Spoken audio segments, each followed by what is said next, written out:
We are live. Hi, hi, hi. Hi. Looks like we've just jumped on live now. Welcome to day 3 of the Mother Lode. Today is a Q&A and we were meant to be meeting in Zoom. Zoom doesn't want to link us to Facebook. There's no one arrived in the Zoom waiting room. So we are now here in Facebook and I'm going to get you, if you are watching live here, you're welcome to throw in any questions. You're welcome to share your comments in here. And I also have a handful of comments that questions I'm hoping to get through in this time that we have here today from you in this group who wanted to ask but couldn't be here live.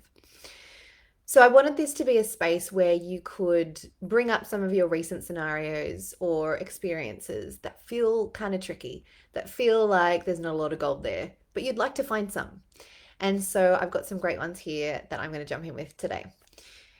So if you are catching the replay, let me know. Let me know so I know that your energy is in here watching it. If you have any questions along the way, even if it is the replay, please pop them in because I'll be revisiting this. And if at the end, or even during, you get some really great takeaways, like jot them down. Would love to know what you're loving from it. And also, if there's anything that feels really challenging or yeah, anything that feels challenging or a bit sticky, you're welcome to bring that too. We can untangle that together. So first of all, we have an announcement. I have an announcement. And that is that there was an opportunity for someone to win a week's worth of coaching with me, of audio and text coaching inbox with me. And so that was going to be for someone who shared I've joined the Motherload graphic. And I'm actually going to be awarding this to 2 people today, and that is Bree and Emily. So when you watch this, I invite you to contact me and we can get started as of Tuesday next week. So let me know if you are ready to go. And for the rest of you watching along, playing along, we have a whole nother week here.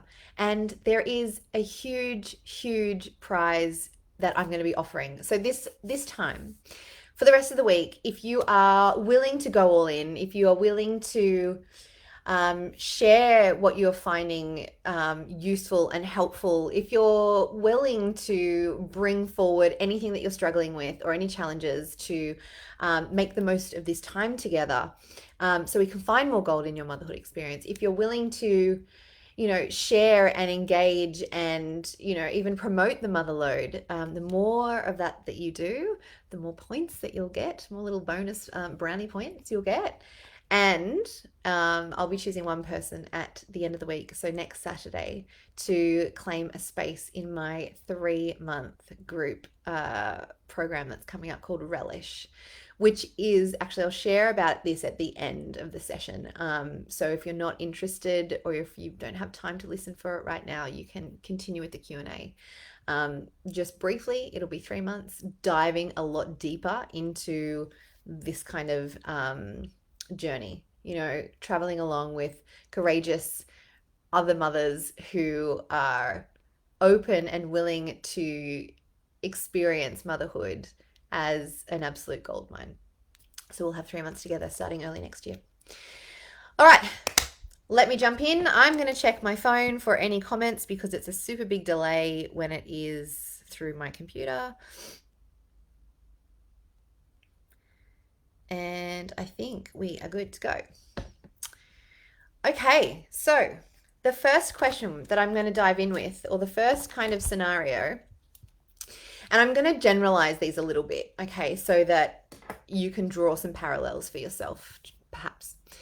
And the first one is ultimately like, well, how do I find the gold when, our little people or a little person of ours wants to be with us, doing things with us, helping us, on us, like all the time. When we feel a lack of space and a lack of spaciousness.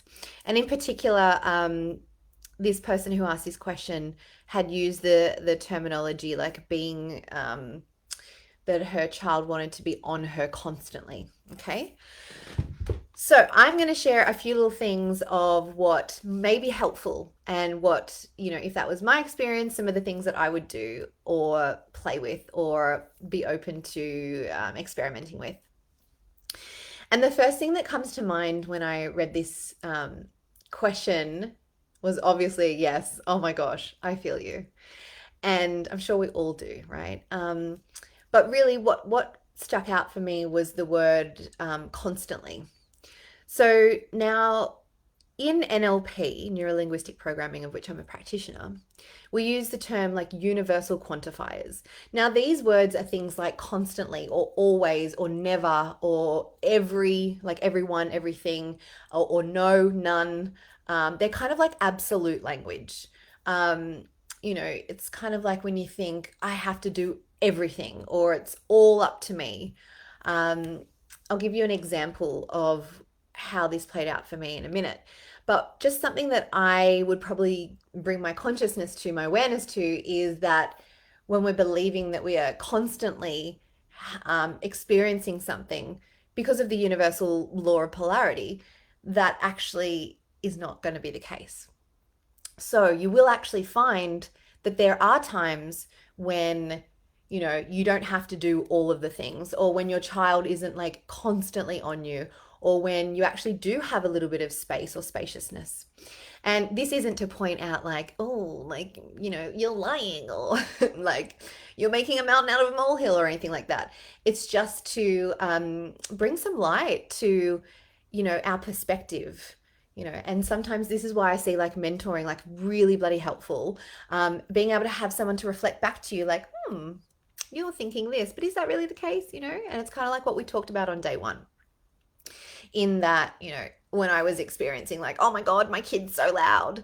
And when I start to put the lens on of like, where is their peace and quiet, then that's where I would notice things. Okay. So obviously it's not to invalidate your experience. It's to provide you with an opportunity to find more spaciousness, because if we don't believe it's there, we're not going to see it. It's going to be one of those filters that our subconscious just basically clears out, deletes any of the opportunities for spaciousness because we don't believe that there is any. Our brain's very clever like that. So this happened to me recently, and I got home yesterday morning. I went and did some yoga and a swim at the beach. And I got home and Jake was there and he was going to rush off and take one of our kids to school, like preschool, like he could get there at any time. And I was like, hang on a second, can I have a shower, please? It'd be nice if I could have one day when I could have like, a shower that's not rushed, because, I'm the one that gets all of the kids ready in the morning. I'm the one that's always doing that because he works, right? And he's usually gone early in the morning. And then, a lot of that kind of a conversation happened actually in my head. I kind of just asked if I could have a shower and I didn't want to be rushed. And then I'm in the shower and I'm thinking, is that true? Am I the only person getting them ready, in the mornings? And so I started to consider like the actual math. And, 3 weeks out of 4, yes, Jake is gone by at least 6 in the morning. But I mean, there's weekends, there's an extra week there. So that fourth week when he starts later. And I did the math, and actually it's only up to me 57% of the time. And I was like, oh, and again, it's not to be like, oh, I was like, um, lying to myself, which I mean, kind of was. But it's so nice to be like, oh, like I've been trapped in this thought of like, actually, I'm having to do it all in the mornings. Like I'm having to get us all ready, and like four of us dressed, ready, and out the door at 8:30 in the morning. So, to be able to see that, oh, actually there is, another 43% of my time where that's not the case. That in itself takes some weight off my shoulders. That in itself feels like a relief. That in itself gives me some knowledge of where there is actually some of those times where I don't have to rush in the mornings, that I could actually make use of those days, right? So I would invite you to consider, where and when do you not have your babe, your small child on you or wanting to be with you? Now, this might look like thinking about, oh, okay, well, they go to bed at this time and I go to bed at that time, so there's those hours. And maybe they have some quiet time during the day, or, um, so it might be looking at it from that kind of higher perspective, like gauging kind of like the macro view, like looking at any little parts of your day, and also in the present moment, like noticing, like, oh, my child's over there, like actually interested in that coloring book right now, and just kind of noticing that. So that's one of the things that I would do. And considering if spaciousness is what you're craving and what you're desiring, then considering in those times when perhaps your child isn't with you, how can you receive that time as spacious? I think can we be more intentional with making those pockets of time feel more spacious? So that would be a question I would pose. Now, another thing is like, you know what? Like and I'm going back to thinking about my little one recently who had a couple of weeks where she was like really intensely interested in staying very, very close to me. She had four teeth coming down at once. And I knew that that's what she needed. And of course, like, as this person asked this question, wanting to, like, having a value of like really wanting to meet their child's needs, and also feeling really stretched by that. So noticing that, you know what, I do want to meet my child's needs. And also to do that for me, I need to be really resourced. So what is it that I can do that's going to plug any of those energy leaks? What is it that I can do to resource myself even more? And sometimes that looks like saying no to people. Sometimes that looks like noticing when something feels like an obligation and, not going ahead with it. Sometimes that looks like lowering your standards, like perhaps with like, your house for the moment. Sometimes that looks like calling in support. Sometimes that looks like doing the easy dinner. Um, so yeah, I would just, and saying no to other things as well. Like I know for, myself and a lot of the women who I work with, rest is really important, obviously, to resource yourself as well. So considering when you have those rest times, what are you doing with the rest? Is it actually filled with rest, or is it filled with empty rest? Like what I would call something that doesn't bring you that energy. Maybe that is scrolling on your phone. Maybe that is watching, I don't know, a particular show. Maybe it is, doing an activity that you think should be making you rest, but it doesn't. And it's all nuanced, right? Like it's all relative. Sometimes to be watching some Netflix is going to be really restorative, and other times it won't be. So it's just tuning in with, how can I actually, what feels spacious for me? What would feel spacious in this moment? How can I bring myself more spaciousness? And I think there was probably one more point here, and that is boundaries. Oh, boundaries. And this is why I really promote, as I spoke of yesterday, really being connected with your body, because your body is the body is your body is the thing that shows you where your boundaries lie. Now, chances are you'll know exactly when your boundaries have been crossed. Chances are it'll be like the straw that breaks the camel's back. It'll be like something that aggravates you or frustrates you or makes you angry. But what we want to do is get to, rewind a little bit and notice where the little yellow flags are before they become orange flags, before they become red flags and our boundaries are crossed.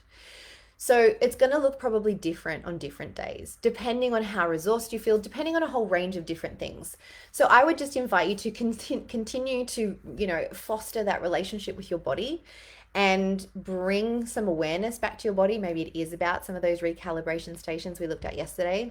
Maybe it is about like really focusing on what it is your body needs and wants and doesn't want. Just really getting to know your body and its messages so that you can pick up when you're starting to, when perhaps today for some reason, maybe it's only 9 o'clock in the morning and you're like, you know what, like this is just too much for me already. Like noticing that and considering what you can do to uphold your boundaries. Now, I know this can be really hard, especially with our little ones, because you think, oh, they're so little, they probably don't understand, and I really want to be there for them. And, there's probably a whole bunch of like past conditioning as well in terms of like, I have to be the one that, sacrifices any of my needs for theirs. And this isn't to say that your needs need to come before theirs, because of course not. There's going to be times when we're seeking harmony here, right? Not so much balance, because it's very rarely going to be equal between carer and the person we're caring for, or mother and child and things like that. However, something that really helps me to set like loving boundaries with my little ones is remembering that I'm showing them, I'm modeling for them how to set personal boundaries for myself. So sometimes that looks like, my 4-year-old who finds comfort in putting his hand down my top. Now, sometimes that's okay for me and I don't mind it. Other times I'm like, do not touch me.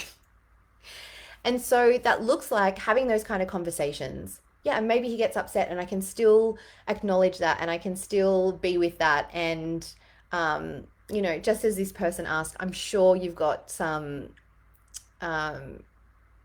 some great capabilities and skills and desires for that kind of respectful parenting. And whilst I'm not a expert on parenting, something that helps me to really kind of honor my boundaries is to know that I'm modeling them for them. So like my son who might be trying to put his hand down my top, thinking to the future, like I would like him to learn that when I say no, this is my body, you need to respect that. And so keeping that in mind really helps me to stand strong in that. But yeah, just kind of a little note to finish and wrapping that up. Like, I get that when we are not feeling resourced, it's really hard to hold boundaries and be respectful in that way. It can be, and it can also be really easy to let those boundaries go because it can feel like it would be more exhausting for us to deal with the fallout of that than to uphold the boundary. And so I would just invite you to give yourself grace and compassion. Like, oh, sometimes, you're like, oh, get off me. Please don't be sitting on me.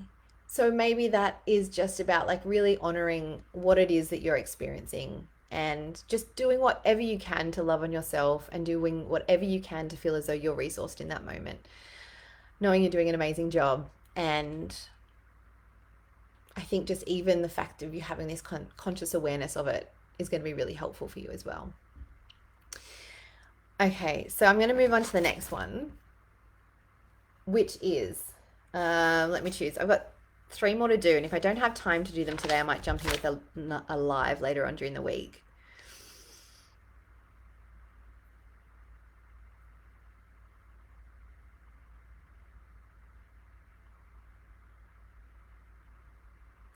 Okay, I've got this one that can be a pretty practical one. So, if perhaps trying to put the lens on, okay, I'll share the question first. So the kind of generalized question is, my energy gets drained from thinking of all the things that I have to do and then almost being like in a freezing pattern and then putting those things off. So, when you think like, oh, I've got X, Y, and Z to do, and it's kind of like it's stuck in your head, you haven't done it yet. You kind of like need to do it, but you're avoiding it. Like that kind of an energy drain. Like, number one, amazing that you have the awareness already that that is draining you, because yes, exactly right. Sometimes it's like just do the thing and it's like, oh wow, I wish I'd done that earlier. That was like me with some forms recently. I was like, oh my gosh. So I'm going to offer some practical things here that have been helpful for me and that others have found value in as well. So I mentioned, okay, well, first is like acknowledging that you don't feel like doing the thing, acknowledging that you're actually like procrastinating on it, in inverted commas, because it doesn't feel desirable to you, right? I think sometimes we can give ourselves such a hard time because, we're not like we're not motivated to, clean the kitchen or do the washing again or feed the children again. And that's okay. Like, it's okay. And just acknowledging that you know what you desire and what you don't is really important. So, like, acknowledging that you don't really feel like it, that's fine. Doesn't mean that you can't complete it, right? So the something else that I find really practical is and this one's one for me that I try and remember is to actually like time the thing. So if it's something that you do often that you don't particularly like doing, I mean, we talked about choosing it the other day, and I will share that next. But I've actually just occasionally decided to time the thing that I feel like will take really long. Like it takes me a really long time to complete the washing cycle of like putting on a load of washing, getting it out on the line, once it's dry, then bringing it in. And so what I've actually done is like actually timed how long it can take me to hang out a big load of washing, how long it can take me to actually bring it in and to separate it. Because sometimes in our head, and again, this is almost like, the idea of universal language, imagining like, oh, I've got to do all of the things, or this thing happens constantly. Sometimes we can imagine that things take a really long time and take a really lot of amount of energy. And so just for me, sometimes timing something and just going, oh, it'll take me 4 minutes. I reckon I can do it in 4 minutes. And sometimes you might even surprise yourself. I had about 3 loads of washing on the line the other day, and it started raining and all my washing was dry. And I have never taken washing off the line so fast. I was like, yes, I can do this fast. So that may be helpful for you. You might be like, you know what, it actually is going to take me 3 minutes to unload the dishwasher. I reckon I can do that in 3 minutes. And then maybe it's offering yourself twice as long to have some recharge time. I'm going to unload the dishwasher for 3 minutes, and then I'm going to give myself at least 6 minutes to sit and have a cup of tea, And that doesn't need to say that productivity needs to come before pleasure. In fact, I actually promote the opposite. Pleasure first it resources us for being productive. So the masculine is really resourced from being productive, in that like the masculine, when they are productive, it like motivates them more. Like, yes, I'm ticking all the boxes. Whereas the feminine is really productive from being resourced. So when we feel resourced, when we feel like we have the energy, when we feel like, oh, we've enjoyed life's pleasures and we've got some of that gold sprinkled through our system, that is when we are at peak productivity state, right? So maybe that's a good indication if you feel like, oh God, there's so much to do and I don't have the energy for it, and it just feels like such a big load to carry, but I probably should do it. Maybe that's a great indicator for you that you need some more pleasure, that you need some more, whatever it might be that feels like it would resource you. Maybe that is rest, maybe that is pleasure, maybe that's fun, maybe that's handing some jobs to someone else. D for delegation. Okay, and what else with this question? Choosing it. It's kind of like if there's something you got to do and you're putting it off, obviously there's a reason for it, but if you get to the point where you're actually there and you're doing it, I would invite you to bring the energy of I'm choosing to do this. Like right now, I'm here, this is my time, and I'm using it here to choose to get these dishes done or to hang this washing out. And what that does is that brings you back this energy of like empowerment. Like it brings you back to having the power. I have the power. One last thing I wanted to jump in here with this one is, if we are putting something off that perhaps is good for us, or like having it complete would be good for us. It's kind of the same as like when we do things that we know aren't good for us, but we keep doing them. It's like when we don't do the things that are good for us and we kind of put them off. Then I would consider that there is probably some secondary gain there. So secondary gain is kind of like the thing that you get out of like not doing the thing that could be helpful, or doing the thing that is unhelpful. For example, if you, I'll use a personal example and it's disgusting. Exercise physiologist, goes dancing on a cruise ship for a year because I used to be a professional dancer. And I decided to start taking up smoking, even though I knew how terrible it was. just occasionally, just at trainings, because like at rehearsals, because the dance captain, he was a smoker, and so he would call like smoke breaks. So if you smoked, you could go outside and take 5 or 10 minutes to have a cigarette and a chat with all of the people out there who are smokers. And the rest of you just continued rehearsing on the stage. So me, I was like, no thanks. I'm going for some socializing. I'm going for some sunshine. Sure, I'll take a few deep breaths. Don't particularly enjoy smoking. No, it's terrible for me. I shouldn't be doing it. But there was so much secondary gain in that for me. Um, so considering if there is something you're avoiding doing and it can be helpful for you, what are you getting out of not doing it? Maybe it is a story of, no, actually, I'm just going to leave that there for you to fill that in for yourself and consider that. I would love to hear if you have any responses or any answers to that.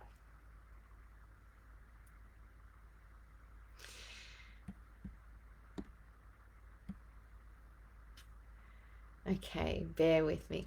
All right. You've just tuned in, been waiting for the link. The link was the same link, and I wasn't able to get through to Facebook. And then Zoom is just not my friend this weekend, so I thought I would jump straight in here. Please, if you've got anything that you would like to share or excavate in here, pop it in the comments because I still have a little bit of time and I can do that. Somebody else recently asked about, a question about ultimately feeling drained, spending time with toxic family members, and if we have time, I'm going to dive into that. So I wonder if anything like that might be relevant for you, or if not, if there's something that you would like to dive in with, you're welcome to bring it here. And Emily, you win the 1 week's coaching with me, by the way. And so did Bree. So I decided that 2 of you could win it. Okay, so I have another question here. Let's dive into that one.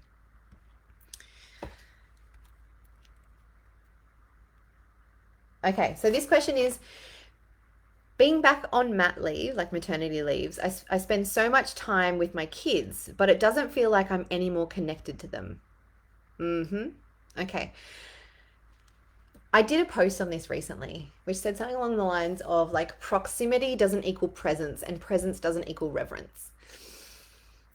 I believe, I'm trying to remember if these are the correct stats or not, but it was something like we're spending so much more time with our children now as mothers than the mothers back in the 1950s who didn't work. Okay, so let that sink in. Like, chances are we think like, I'm not spending enough time with my children, I need to be with my children. Maybe that's not a story for you, but I think sometimes the idea that we have to be with our children all the time may not actually lead to our desire for connection with them all the time. So I'm just gonna kind of jump in here with, what I would like to share. So ultimately this question is about like having like better connection with your kids, especially when you're in proximity with them. So the first thing I would consider is, if you are spending time with them or in proximity with them, like, are you present with them or are you just like in proximity, like close to them?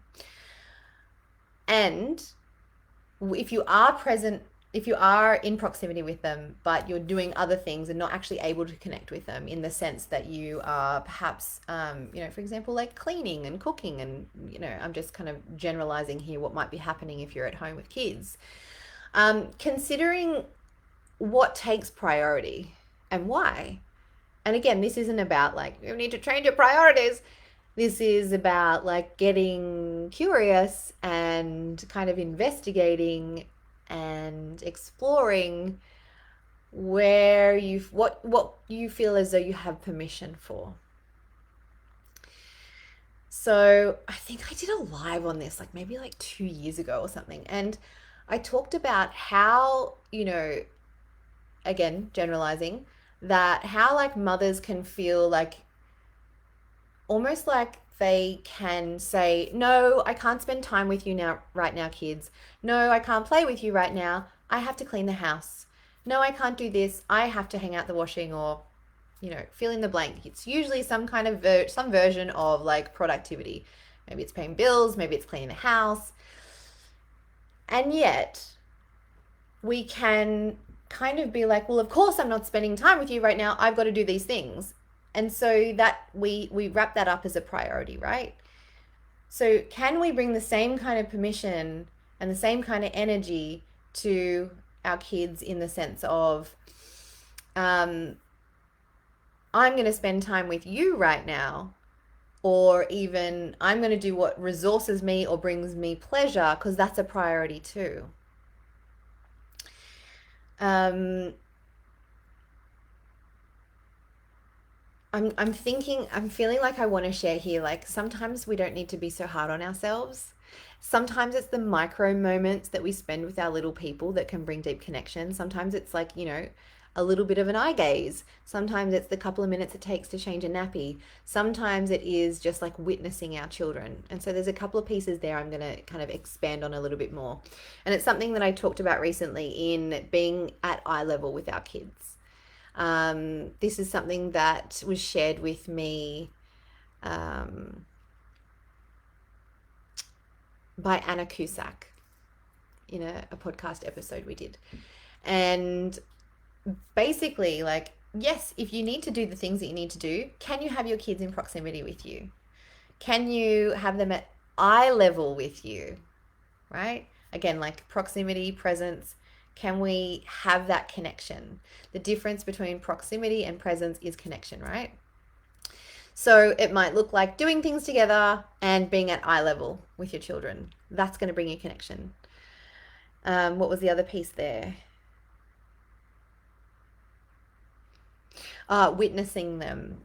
So like being connected to them. Like sometimes I will just quietly use my yogic observer skills and sit back and just observe what my kids are up to, and almost like be entertained by it all, be entertained by what it is they're doing, watching their little quirks, watching them, do their little projects.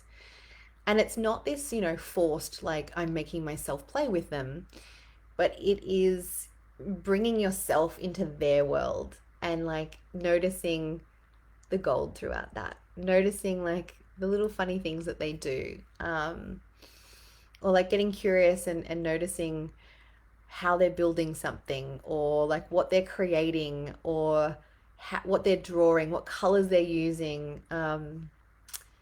Yeah, just being witness to them. Again, like it's not that really having to, right, we're gonna have a profound conversation or have like deep connected play together. But it is just a way that we can, feel that connection with them, because it's us like having reverence for them and reverence for these little people and their quirks and their personalities and their imagination and their creativity. Okay. There's something else there. Okay, so this is just to like wrap up what I said before, in the sense of I talked about like consider what you give yourself permission for. Like if you give yourself permission to clean the house, if you give yourself permission for your own pleasure, if you give yourself permission to sit and observe your little ones, if you give yourself permission to like actually get your hands dirty and play with them. Yeah, I would just invite you to get curious about what it is you give yourself permission for and why, you know? I'm going to leave that one there. And let's see if we have... Okay, great. I've got another question here. So I'm going to make this our last question. And then I've got another one regarding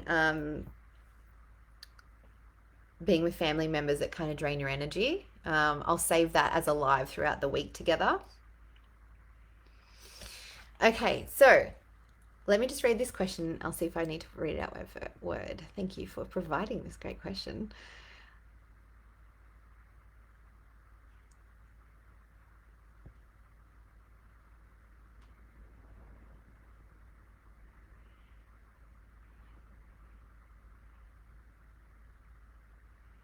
Okay, great, great, great question. All right, I'm going to read out this whole question so everyone can get a really great idea of this scenario. All right, so it is breaking the old story of needing, in inverted commas, child free time to have a break. I don't actually think this, but I know it shows up sometimes. I have a Monday morning to myself and I find it to be a challenging time. I feel quite unproductive, not present, spend time procrastinating. I think there's lots in there about what I actually want to do in this time or even what brings me joy on my own. Like someone asked me not long ago, what do I do for joy?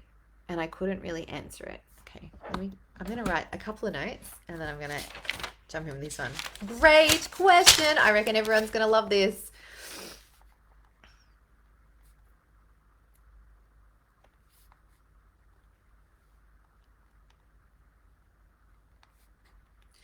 All right, so the first thing I get curious about is like what, and obviously, you're saying like, well, I mean, really logically, I don't actually think that that's true, but it still kind of shows up. So that's fine. Let's play with that. So if you're considering like, oh, I feel like I need to have more child free time to have a break, like what is it are you actually believing you need to gain out of child free time? Is it like a little bit more time for peace? Is it just time on your own? Is it time to be creative? Is it time to rest? As you've sort of brought up here, is it time for joy and fun and things that like, light you up? I would invite you to consider like, well, what do you think that your child free time is going to give you? And then how can you find that in your motherhood experience? How can you find that when you're with your kids? So for me, this was a big one. When after I'd had my first and I had been recovered from, well, I was recovering from depression and anxiety, we moved interstate, and within 2 months I was pregnant with my second. That was, we were going to have a bit more of a space between them. And I was kind of freaking out a little bit. I was a little bit fearful of, re-experiencing, all of those mental health challenges again. And so something I really focused on was, well, first of all, we didn't have a lot of support. We didn't actually know really anyone when we moved down there.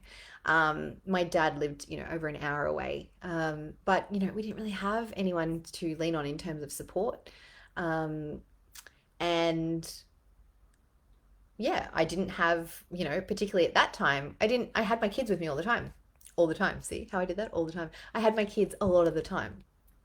So I had to get really creative with what I could actually do with my kids that would resource me, that would fill in, or that would satiate or give me what it was I was wanting from child-free time. For me, a lot of the time it was like coming back to myself. And again, like recalibrating my nervous system, having some like something for me that would be enjoyable, something that would bring me pleasure. And so what that looked like was, making it a little bit of a game. Like, how can I make, how many times today can I create that kind of resourced or joyful or enjoyment or pleasure experience like with my kids? So sometimes that looked like putting, when I'd had my second, putting them both in a double pram, taking them for a walk for an hour and having a podcast in my ears. So just like letting them know, hey, I am listening to something, check out what's going on. I wouldn't ignore them, but they ended up, working out that that was our time to have a rest in the pram and I would get some time for me. What else would I do? I've got a whole bunch of examples in my book. But I mean, this is stuff that you can explore on your own as well. Maybe it was beach walks with a little person in a carrier. Maybe it was like playing my music, I was so devoted to being the perfect mother that, like, every moment of my day was about like giving my child the best experience that they could have, meeting all of their needs. And that looked like a car ride that we would have the wiggles on every car ride, or, letting them choose what they wanted to do that day, oh, you want to go down to the beach? Oh, God, I can't be fucked. Okay, we'll go down the beach then. Meanwhile, my body's like, don't go down the beach today.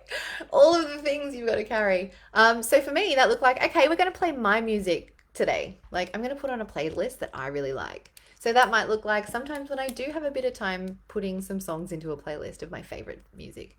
Um, you know, Sometimes that did look like setting boundaries. And they're loving boundaries, because me saying, sorry, I'm not going to the beach, we're not going to the beach today, whilst it might seem like, oh, it's not so loving because they're not going to be happy about that. But it's loving because I know that within 2 or 3 hours, something would probably make me feel really frustrated because, we want to leave and I've done this for you. It's like that kind of martyr energy.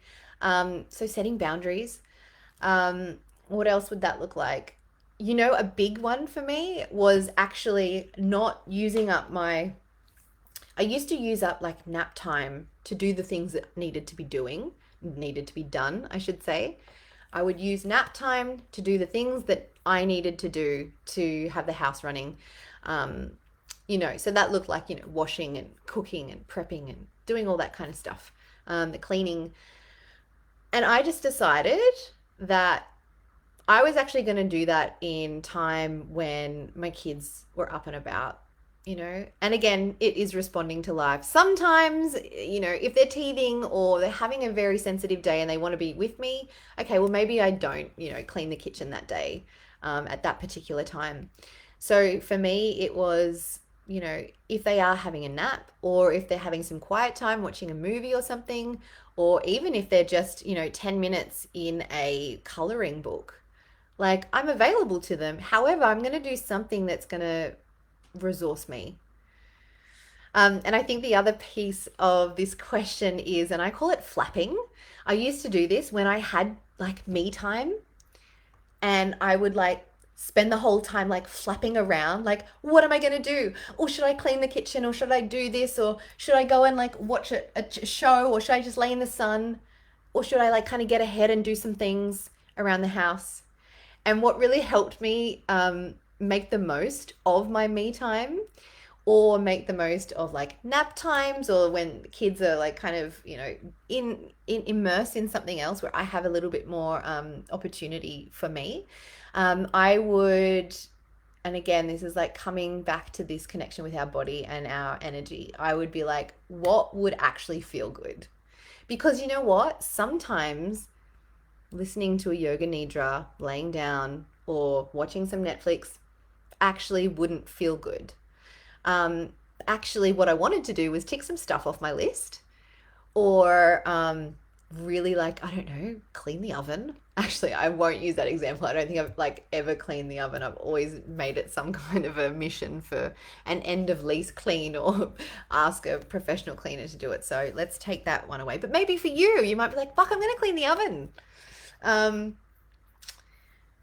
It might be, yeah, it might be actually doing a few little things that actually is going to bring you satisfaction. Like, I paid that bill, I organized the excursion for the kids, and I have booked in the vacuum cleaner to get serviced, Um, and other times it might be like, I'm going to just pick a random book off my bookshelf, or maybe I'm going to order Regan's book. I'm going to get A Mother's Pleasure.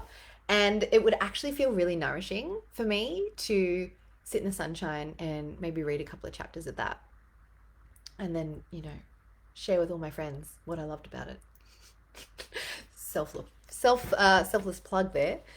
So ultimately, when we do have the me time, maybe consider like, what do I need? What do I desire? And how can I give that to myself? And when we feel as though we are craving the me time, well, what am I craving actually? If I can't have the me time right now, what do I feel like the me time would give me? And how can I give that to myself now? Yeah. This one's also going to be really good in terms of like actually redefining your desires, in actually, strange little fly, in actually getting clear on like what feels good for you, in getting clear on like what brings you joy, having that person ask you like, what brings you joy? And you're like, well, Jesus, I don't know. Yeah, like maybe it is about exploring, like trying different things. Maybe you're going to buy yourself, I bought myself the other day some watercolor pencils, yet to open them, but they're there. So I'm going to have a play. Maybe that'll be something that I enjoy. So get curious, play, experiment. In my book I talk about having a feel good guide. So literally just creating a list for yourself. Go away, little fly. Having a list for yourself of all of the things that you think you might enjoy or that you enjoy, so that when you do have me time, or when you do have me time, you can do those things and work out if they fulfill you or not. And have on the list, you might like to put a little star next to the ones that you can do with kids. So maybe it is listening to a podcast as you push a pram.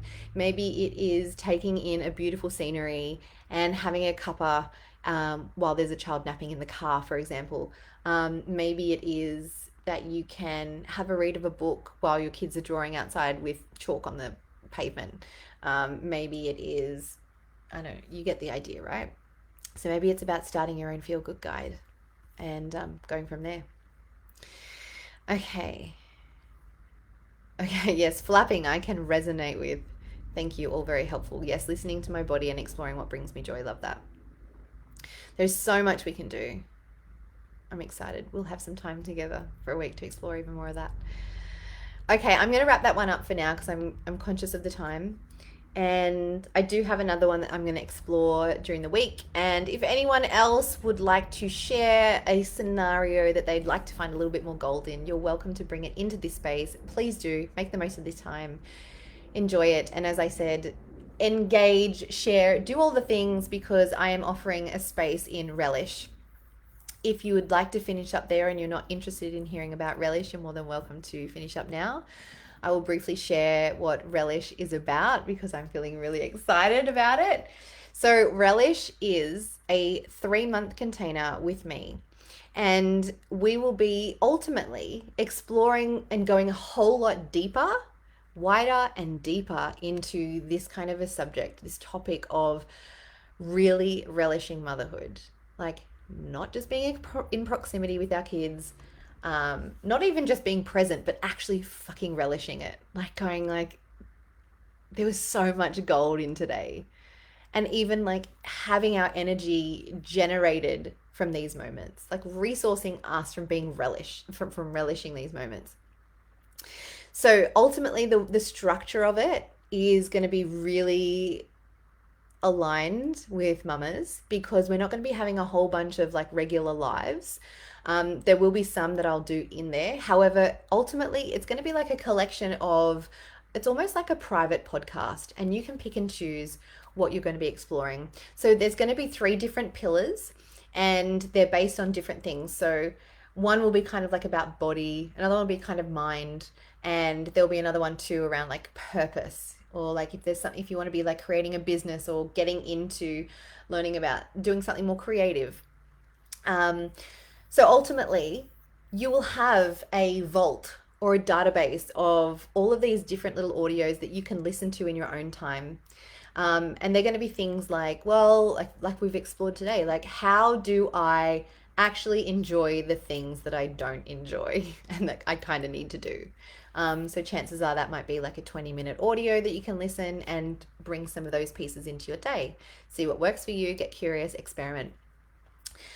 And we will have an inner circle. So this will be in Voxer. So for the whole 3 months, you're going to have that group connection in Voxer, where you can say, hey, I'm exploring this audio today of how do I actually find pleasure in the things that I don't enjoy. And I've discovered that when I do X, Y, and Z, that feels really amazing.